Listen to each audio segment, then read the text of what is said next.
صباح الانوار حبايبنا الكرام. بنوفي معاكم الوعد في تجربه BYD تاني. بس سريعا كده والله، هات لي الكاميرا هنا. بص، انا مشغل مثبت السرعه على 103 كيلو، فمديني هنا 83 كيلو. عارفين ليه؟ عشان العربيه اللي معلمه اخضر قدامكم في الشاشه دي هي اللي قدامي دي. مثبت السرعه في عربيات الكهرباء وخاصه BYD، انت مثلا مثبت على 100 كيلو او 103 كيلو، هو بيمشي على العربيه اللي قدامه ويسيب المسافه القانونيه. بص العربيه كده عامله ازاي. طب بص، انا هخلي في الحاره بس، يعني انا ماشي وراها اهو في الحاره بتاعتها، هيمشينا على سرعته. يعني العربيه اللي قدامي ماشيه 80 كيلو هتمشي هنا. عارف لو سرعت العربيه نفسها هي هتجري. طب انا هخلف من الحاره كده مثلا بس عشان في عربيه جايه ورايا. عارف لو اللي قدامي ده لو مهما جري لازم يحافظ على المسافه القانونيه دي.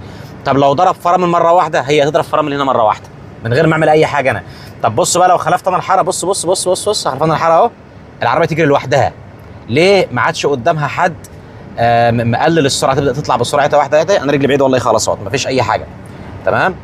بص هنا هتلاقي العربيه اللي كانت قدامنا من شويه، احنا ايه بدانا نعديها لان انا مثبت السرعه اصلا على 103 وهو كان ماشي 80 كيلو. جاب لي هنا 103 اهوت على الشاشه، لو هتعرف تجيبها اهو، اللي انا مثبت عليها هو 103. كده هو هيحترم مين بقى؟ هيحترم الحاره اللي قدامي في العربيه اللي قدامي هناك دي. هي لو بتجري ازيد من 103 خلاص روح الله يسهل لك، انا اخري مش هجري ازيد من 103. لو هي بطأت انا هبطأ هنا، لو هي فرملت انا هفرمل هنا حسب المسافه القانونيه. ديت من ضمن اللي هي نصف القياده الآلية في سيارات BYD سونج بلس 605. مثبت السرعه يعتبر قياده نصف، لان الطاره دي بتتقل على فكره يا جماعه. بص انا هسيب الطاره خلاص اهوت، مفيش مشكله، فهي تفضل محافظه على المسار لبضعه ثواني كده، ولو هتنقل لمسار تاني تنقل واحده واحده واحده. ليه؟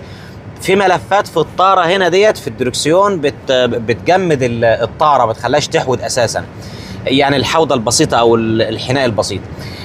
من ضمن مثبت السرعه في BYD ان هو يا سيدي الفاضل بيهلك كهرباء. شوف احنا المفروض احنا عندنا بنشغل اقل من 100 كيلو او 100 كيلو عشان ما نهلكش كهرباء زياده، رغم ان انا عامل 100 كيلو الا انه بيهلك كهرباء زياده علشان مثبت السرعه، عشان هو نصف قياده آلية، بيشغل الرادارات كلها والحساسات وبيشغل الملف بتاع تثبيت الدركسيون، فعشان كده بيهلك طاقه بشكل كبير قوي الحقيقه. هناخد الفاصل ده ونكمل لكم في فيديو تاني ان شاء الله.